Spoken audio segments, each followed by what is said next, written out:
Hello, and welcome to that 90s Spider-Man that 90s Spider-Man show.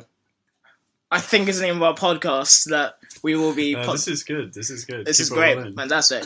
So, my name is Henry, and I'm your host, and here is your co-host, Jack Albin. Yeah, he's gesturing to me with his hands. You can't see that, though. But we'll edit that in. Like, I could kind of like a wind like noise for when I gesture. But yeah, this is our... Very gusty hands. Yeah, like that's one thing they say about me, is Henry Smith with the gusty hands. But yeah, this is our podcast on Spider-Man the Animated Series, if you couldn't tell from the 90s. And this is pretty much just a way of like starting things off. This is episode 0, not 1, so this is the first episode. This is the 0 episode. I don't know what you call that, episode 0, I guess. But this is just an introduction to how we'll kind of take the show all the way through from episode 1 all the way through episode, I think, 65? Yeah, 65. I think the same amount of episodes as Breaking Bad. That is quite the statistic. And that's where the similarities end. Pretty much. There's no cancer in this, isn't there? No. Well, we'll edit that out. But, so you're probably wondering, like, why am I listening to this? Why am I listening to about these guys talk about the animated Spider-Man series? Well, I don't know about Jack, but I'm personally a huge fan of Spider-Man. I've seen all the films, liked like half of them, and yeah, like I think for a lot of people our age, the first like experience of Spider-Man was this series. I don't know about you, Jack. Yeah, I mean, definitely for millennials because what is it? It starts in '94, and there was a load of reruns after that, and it's just I feel like even as the people who didn't even read any comics or watch any of these movies or have any interest in it, they still watch that show the same way they watched like the X-Men 90s show. It's just a way to get into it, and also you just like by the 90s those comics had gotten so convoluted and crazy that having it in where you're like, okay, let's do the origin of the lizard or whatever, that's simple, go with it, you don't have to mess around with like clones or people coming back to life and all this nonsense. Just you wait, Jack. Yeah. We've still got some clones and fake deaths ahead. Some water people. Yeah, got all kinds of things. Oh really. Yeah, just you wait. Absolutely. So I thought a good thing to kind of explore would kind of be like our first impressions, like what we kind of remember from like the 90s show. So like for me, one thing that really like sticks in my craw all the way through from like childhood to like this adult version you have of me now is the theme song. Yeah. That theme song, it's quite the theme song. It's the most 90s thing I've ever heard. It's also the reason that most people think of this show as the radioactive Spider-Man, because that's what sticks out in your head. It's the only lyric in the fucking song. Yeah. It's just radioactive Spider-Man. He's Spider-Man, he's radioactive. Yeah. Guitar solo. But like, looking at it, there's so many like explosions. You know how many, like, you ever realise how many explosions are actually in this theme song? There's an explosion like every 3.5 seconds. Oh, that's true. I didn't think like, but it also like it's building. It's building to that moment. Yeah. But it gets there like 15 times. Yeah. It builds and it builds and it builds and it keeps you waiting. And all the while, like the actual the images that go with it are kind of all crazy. It's not like a slow build up of him slowly getting bitten by a spider. No. He's bitten by the spider and he's having goblin pumpkin bombs thrown at him within like like 20 seconds. The first thing he does is jump on the fucking ceiling. It's insane. Like, but it is just, I mean, it's got to be like the best Marvel animated theme tune, right? The one I'm thinking of are like the X-Men one, which is pretty wild. The X-Men one's great, and the Iron Man one, which is really weird. There's 2 Iron Man ones. I can't really remember either of them though. So the one I'm thinking of is the one where like he's like shirtless in like a dungeon somewhere, just like pounding metal with like a mullet. Does he have like a mullet? Yeah, it's a mullet. Oh man! And it's just going like, I am Iron Man.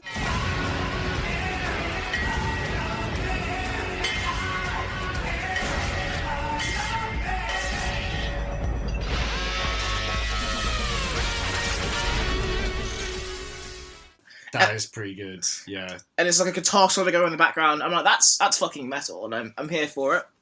But like, nothing happens. It's just him doing that for like a minute.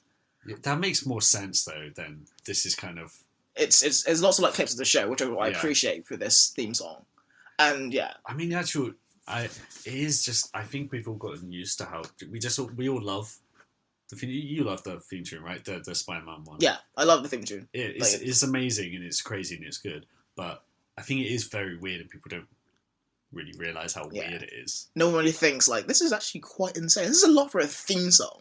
Yeah. But like I think it was just a 90s trend. Like I don't know if you watched like Dragon Ball Z back in the day, but it had a similarly like insane theme tune. I'm still like I'm actually watching Dragon Ball at the moment, and I've never seen Dragon Ball Z. I don't know anything apart from the Dragon Ball theme tune right now. I've got to play it for you on the Dragon Ball Z theme tune because it's just as 90s. Because yeah, like there's like a Japanese version which is fine, but I need like the. Do they get different theme tunes for the Americanized or the Westernized? Well, I think definitely for the British one, there was definitely one theme tune, and it is There's a fucking different one for metal. every country. Yeah, I think so. But here's the one I think of. Dragon Ball Z. Dragon, come.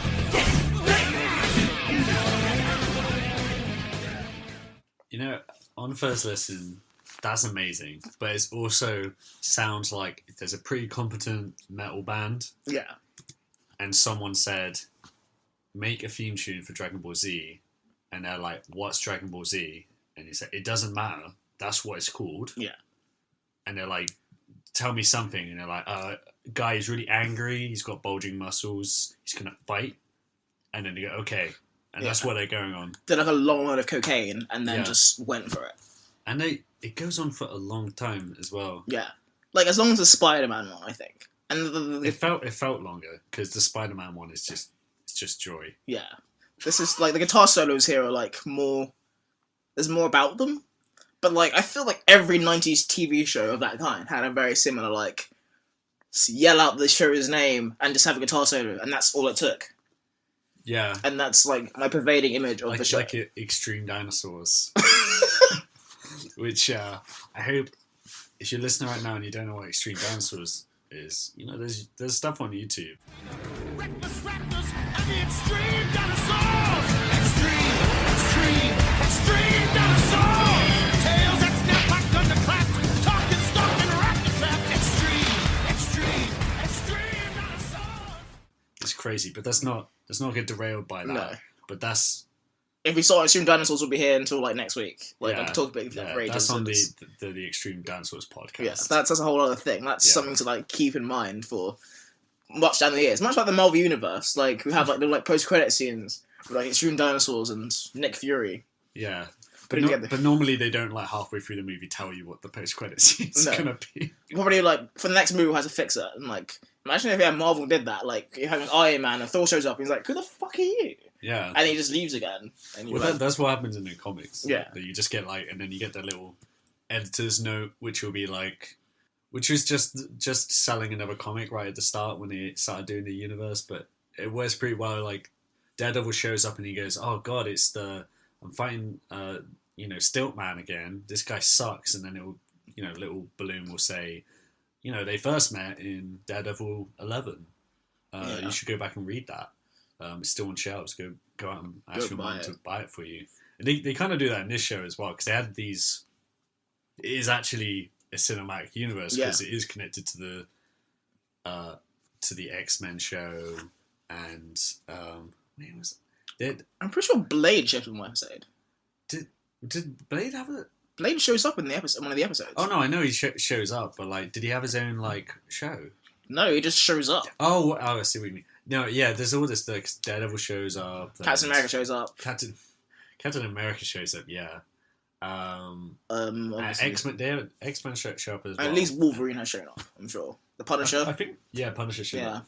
There's like a lot of cameos and also cameos to other shows. I think this is connected to the Iron Man one as well. Like the Iron Man who shows up in this, I think is the same. He does have the mullet, doesn't he? Yeah, And the weird like pedo mustache. Yeah, I mean they definitely cross over a lot with this stuff, which is, I mean, kind of ambitious back then, I guess, but also just like a really obvious way to make money. It's kind of weird that it took them so long to crack think, yeah, let's do this in the movies, Yeah. And like to be fair, like it shouldn't have worked, and we've seen like countless times that it doesn't work. apart from this very, very specific example. The question I'm going to ask, though, is, do you think it's the best Spider-Man cartoon of what you've seen? No.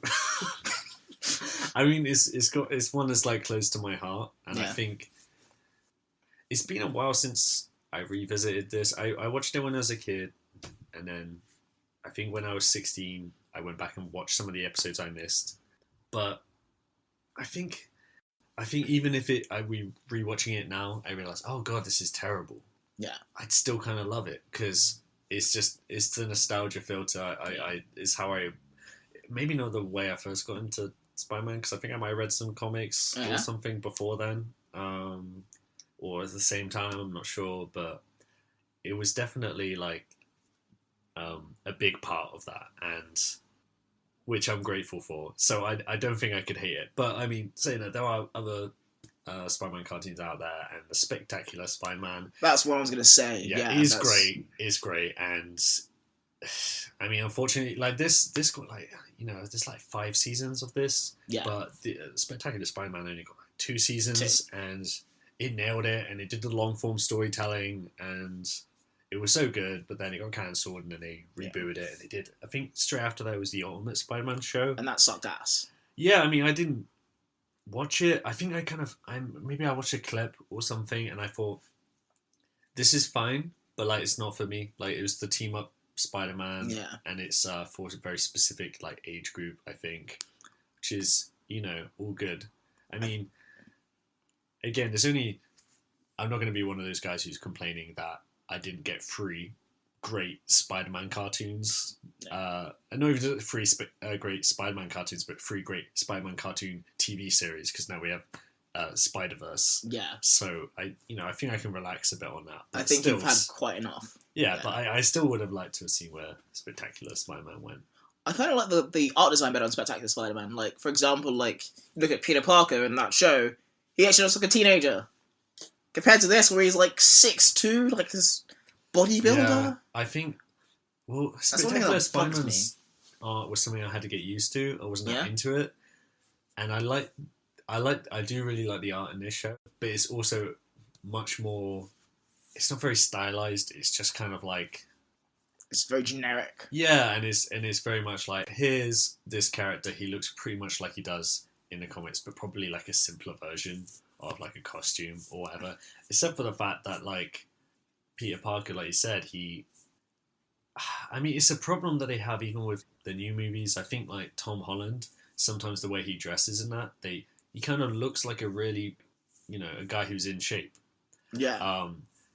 And like maybe if he was trying to keep on down a little bit, he'd wear like, a bunch of like shirts and like baggy jumpers and yeah, exactly. And he'd look a bit skinnier, but then it's like, oh wow, actually Peter Parker's completely ripped when you like properly see him take his shirt off or whatever. But I didn't have enough shirtless scenes in the Spider-Man cartoons. Yeah. He was playing like volleyball. I'm not complaining about about that, but like this version of him, he's wearing extremely tight sweaters. He's bursting out of his clothing all the time. He's so like just broad and muscular. He looks like he hits the gym every day, and there's not really much about him that looks nerdy. He just kind of looks like he might be like in the 80s frat college comedy. He would be the bad guy who has the rich dad. Yeah. Who the dean is on his side, and he's just like from the jerk house, and he's just like, he's the one that, will get like a pipe thrown in his face at the end. But he's the hero here. Yeah. And it's really weird. Like, you look at like Flash Thompson, like try and like bully this scrawny kid, and he's like looking up at this guy. He's like, "I'll take you, bitch." And like Peter Parker's like just like looking down at him, like, "Please don't stuff me in the locker." And he's not big. He's not too big to fit in the fucking locker. He can't go in a locker. It doesn't make any sense. The other thing with this is that, I mean, I'm going by my memory of this, but he's in college in this. This is post high school. Is it post high school? Yeah. So they've already like done away. It's almost like the Sam Raimi Spider-Man, where they did the high school bit and then they went, let's go to college, because Tobey Maguire's like 30 years old. He's widening. Yeah, every passing day. Just keep going before people realise that he has a couple of young kids. In real life before his beer belly sets in. So they skipped to college, and I think they did that here, which is an odd choice because you think you're younger viewers, they're gonna like relate more to a teenage superhero, but it also, I guess, it makes it a bit easier if you're writing it because it means he doesn't have to sneak back into Aunt May's, you know. But he does that flat anyway. every day. Though. Does he do that in this show? Yeah, like, Aunt May has remember. no clue. She's oblivious the whole way through. But does he live with her? Yeah, he lives with her for at least like the first bit, and I'm sure like he goes like between. I think Oh, okay. Maybe. because I know there's a bit. I remember him like living with Harry Osborn for a bit, and that obviously goes to hell. Right. Well, But I think he moved to be back honest, there's so many Spider-Man continuities. It's been enough years. I can't remember this specific one, but I'm looking forward to like finding that kind of weird stuff out. To be honest. in. Yeah. Anyway, what are your like hopes for this? Because we're going back rewatching this. Like, when was the last time you watched this? Is the thing. Probably when I was about 10. Okay, so I mean, I don't know about you, but I barely remember stuff from that age. No. So, like, what do you hope you get from this? And what do you think you're going to get from watching these episodes again? What I hope to get is like a kind of like a comprehensive view of this amazing part of my childhood and hopefully like appreciate it a bit more. But what I'm expecting is kind of what I got with Space Jam. Where you kind of like go through it and you're like, holy shit, like Michael Jordan's being outacted by a cartoon bunny. So you rewatched Space Jam recently. And it was incredible, like how soulless and cynical the entire project is. I'm not saying this is soulless and cynical, but I feel like the animation is gonna really like fuck with me. Our subscriber count is going down. Oh no, They like Space Jam too much. fuck them. I've got a live read here. No, come back. I'll change. So when you watched it originally, did you watch all the episodes? Is the thing as well? Because back then as well, it wasn't like you couldn't like record stuff. It wasn't like DVR. Well, you could, but it was like on VHS, and it was like a pain in the ass. So I remember getting up like 7 a.m. on a Saturday to like catch it. Some days I wouldn't be able to because I had like football practice or like, you know, we were away, and it's just you missed that episode. Yeah, It's and that's gone. it. It's gone. And I remember they must have, wherever I watched it, they must have lost the license to it, and they left you on a cliffhanger, like maybe at the end of the 4th season or something. They left you on a cliffhanger, and they just never came back. And I didn't have Sky TV or anything where it was playing more regularly, so I just never got to finish it, and I was really bummed out. And it was only when I was a bit older that I found it again and got to like actually find out what happens.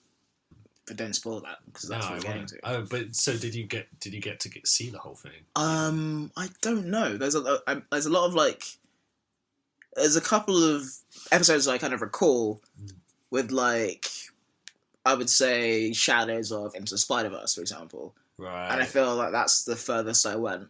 Yeah, But I think that's pretty far. Yeah. But I didn't watch it the whole way through. I was kind of like, whenever it was on TV, I was really bad with like sitting down and watching something. Surprise. And yeah, I would kind of like come in and like, oh, that's great. I like this. And if I wasn't doing homework, if I wasn't at a friend's house, I'd watch it. But it wasn't like I had any idea what was going on. And it was fairly chaotic, as it were, to kind of keep up with it. But no, like I'm really looking forward to actually probably just seeing the whole thing through and just seeing how like the storytelling works, because I don't think I got a good feel of that before. But I feel like now I can actually walk through it like something I've known, like the Breaking Bad or The Sopranos, and see the whole thing kind of come together. Not as like cleanly or as coherently, but I appreciate how often we're making connections between this show and Prestige. Yeah. 21st century television. That's intended because we want to kind of like subliminally like maybe. incept that. I mean, I guess that would be my hope, is that we go through all this and get to that final episode, and I think this was a journey that rivals or maybe surpasses that of Breaking Bad, and I somehow think that's not going to happen. I think it's a tad unrealistic. Yeah, but I think it's going to be fun because I know the small snippets I can remember. This show does some wild shit, and it does some weird stuff with the continuity where they try and like simplify things by connecting certain characters, and they've got their crossovers with X-Men and stuff. But some of the heroes and stuff in it didn't have their own shows, so they kind of get brought in and get their origins in it, and it's there's a lot of weird stuff, and there's a lot of stuff that I think as a kid would go over your head, but Yeah. as an adult, you're going to overthink it, which is the best thing to do. It's so fun to like overthink these things which are meant for kids when we're much older than the target audience. Yeah. But just like little things, like one thing I remember only sort of taking into account when I was a bit older, I'm pretty sure in this universe, everyone has laser guns. Yeah, like There's I read that they There's don't have to like there's no shoot bullets. bullets. No, there's no bullets. I'm not even sure, like, I mean, maybe the Punisher has, like, grenade launchers or something, but... There's also bombs. Yeah, I Lots of mean, explosions. yeah, there's explosions and there's lasers because... Kids. You know, yeah, because you don't... I don't know why, like... I guess someone can hit by a laser and you don't know whether they died or they're just hurt or stunned or whatever. Whereas if someone gets shot in the head with a bullet, they're probably dead. Their head's gonna explode and there's gonna be like bits of brain everywhere and like kids will be upset. Yeah, and also I feel like I did remember there being a thing... Everyone in this, they always refer to being destroyed or annihilated. They weren't allowed to say kill. Because that was a big I thing. think I read that somewhere. So I think we probably should just pretty quickly just go over like the way the formatting is going to work going forward in the show. Yeah. So pretty much we'll just be going like scene by scene, what's happening, what we kind of remember. We're gonna like, you know, we'll do some fresh takes on this. We'll like see Very like, fresh. Yeah, not hot, just fresh. Just fresh. But we'll just fresh and we'll go through and we'll talk about the episode itself, and then probably like there's probably going to be some sort of talk about with the comics as well. Yeah. Because there's going to be some big differences. Yeah. Like, I've not really read the comics, but Jack over here is probably, like, much more of an authority. And I'm kind of looking forward to the wild shit that will come up from the comics. Yeah. I read a lot when I was a kid. I had a big gap where I wasn't reading anymore. Yeah. Now getting into reading some stuff again. And, you know, there's a lot of stuff out there. I don't even know if I can catch up and read it all at this point in the rest of my life, because there's been so many different comic series, different continuities, so many issues to catch up on. I don't know, maybe I should just quit my job and just sit at home and read all day for a while. Dedicate your life to it, really. Commit, Jack. Yeah. Commit to it. Yeah, I mean, if only... Maybe there would be a lot of money if we were the only people making a podcast about Spider-Man, but somehow I think there might be some other people out there doing that. I don't know, maybe. It's pretty niche. It's fairly niche. He's like a character no one's really heard of. Like, he's only had like 6 films. Yeah, So, when we first said maybe we should do a podcast together, I just heard an echo of 20 different men in the same cafe echo the exact same phrase. 20 like failing writers just trying to like... We should do something new and something that's never been done before. Yeah. We're so smart, and you just hear an echo across this bar. But no, that's that's what we plan to do over the next couple of 65 episodes. 65. It's not dedicated to a couple of hundred yet. But Well, like, I don't know, like, I'm ambitious, what can I say? You know, I promise to whoever's listening to this right now, it gets really good in episode 100. Yeah. That's when it gets good. You gotta stick it out until then. Just watch 99 episodes, and then by the 100th one, it'll be best. It'll be like better than sex. Yeah, and you could wait until the episode comes out and then play it, but, you know, you wouldn't have the journey, so you gotta start with this one. It'd feel a lot better. It's like the slow rise to the climax. On that note, should we end this episode 0? Let's end episode 0. Thank you for paying attention the whole way through this. I'm Henry Smith. And I'm Jack. And this is the end of episode 0. Go about your lives.